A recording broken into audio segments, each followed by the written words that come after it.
ઉત્સાહી જોવા મળશે, તમને કૃષ્ણ આમ તેજમાં જોવા મળશે. એક બહુ સુંદર ગુણ છે કનૈયાનો, અને એ છે ઉકેલ.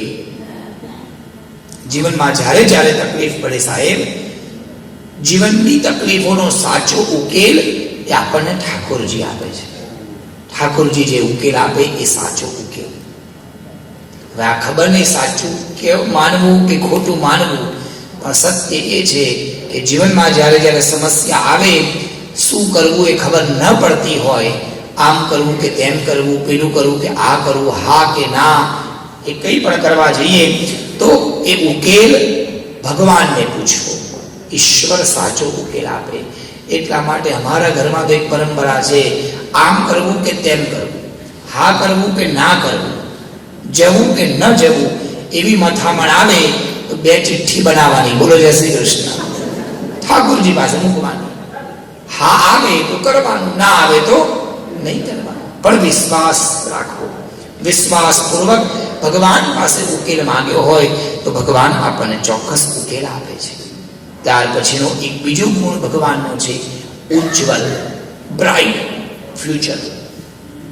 આપણું ઉજ્જવલ ભવિષ્ય એ આપણને આપણા કૃષ્ણ આપે છે. કેવી રીતે આપે છે, ક્યારે આપશે, કેમ આપશે, એમાં કોઈ બુદ્ધિ ના ચાલે, આમાં કોઈનું લોજિક ના ચાલે, આમાં તો કેવલ કનૈયાનું મેજિક ચાલે. ઉજ્જવલ ભવિષ્ય કૃષ્ણ આપે છે, સાથે સાથે એક બીજી વસ્તુ કનૈયા આપે છે, અને એ છે ઉર્જા, એનર્જી, પાવર, શક્તિ.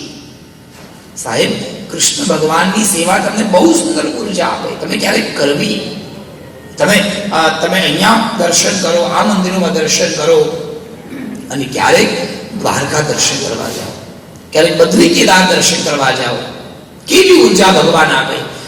અને અમે કોઈ પણ દેવતાઓની સાધના, કોઈ પણ દેવતાઓની પૂજા એ તમને ઉર્જા આપે. તમે ગરબા ગાઓ, 9 દિવસ સુધી તમે ગરબા ગાશો, તમે થાકો નહીં. કોકના લગ્નમાં ગયા હોય, જાનમાં નાચ્યા હોય, 2 દાડા પગ દુખ્યા, આપણે 3 દિવસ એડવિલ લેવી પડે, બોલો જય શ્રી કૃષ્ણ. એડવિલ વગર તો જીવન જ ના ચાલે, આપણે એવા થાકી જઈએ. પણ ગરબામાં 9 દિવસ સુધી આપણને જરાય થાક ના લાગે. કેમ? એ ગરબા એ ભક્તિ છે, એ ઉર્જા આપે છે. કૃષ્ણનો રાસ, કૃષ્ણની સેવા, કૃષ્ણની યાત્રા એ માણસને ઉર્જા પ્રદાન કરે છે. તમે ક્યારેક જાઓ બદ્રી કેદાર, ક્યારેક જાઓ કેદારનાથ, ક્યારેક જાઓ તમે ચારધામની યાત્રા, કઠિન યાત્રા છે. યુવાનીમાં યાત્રા કરી લેવી, બાકી બહુ કઠિન, પણ એ કઠિન યાત્રા પણ તમને આનંદ આપે.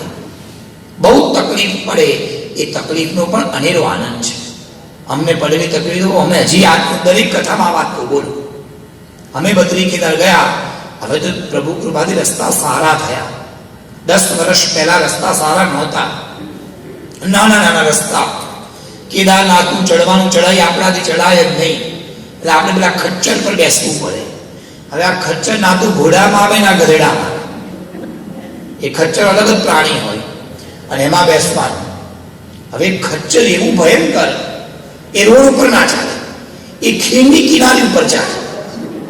એટલે આમ જોવો તો આપણને સ્વર્ગ ને નરક તો ત્યાં જ દેખાય આપણને. અને એમાં પેલા ખચ્ચર વાળો 5 મિનિટ થાય કે પંડિતજી 3 લોગ કલ્યાં ગયે, કોઈ નહીં બચા. યાર આપણે જીવવા आया थे, दर्शन करवा आया थे. पंडित जी 2 साल पहले पूरी बस यहाँ चली गई थी, सब गए. यहाँ से जो नीचे जाता है वो नीचे नहीं जाता, वो ऊपर जाता है. और एમાં મોટા મોટા બોર્ડ આવે, બોર્ડ પર લખ્યું હોય नारायण का नाम बोलो, मृत्यु के समय नारायण का नाम लेने से सद्गति होती है. बोला यार, આવી કઠિન યાત્રા, પણ આવી કઠિન યાત્રામાં તમે આમ જ્યાં બદ્રી કેદાર પહોંચો ત્યાં સુંદરતા તમે જુઓ. નર પર્વત, નારાયણ પર્વતની વચ્ચે તમને એવું સુંદર દિવ્ય મંદિર જોવા મળે, એવું સુંદર ભગવાનનું સ્વરૂપ જોવા મળે. એ બદ્રી કેદારની યાત્રા અદ્ભુત યાત્રા છે.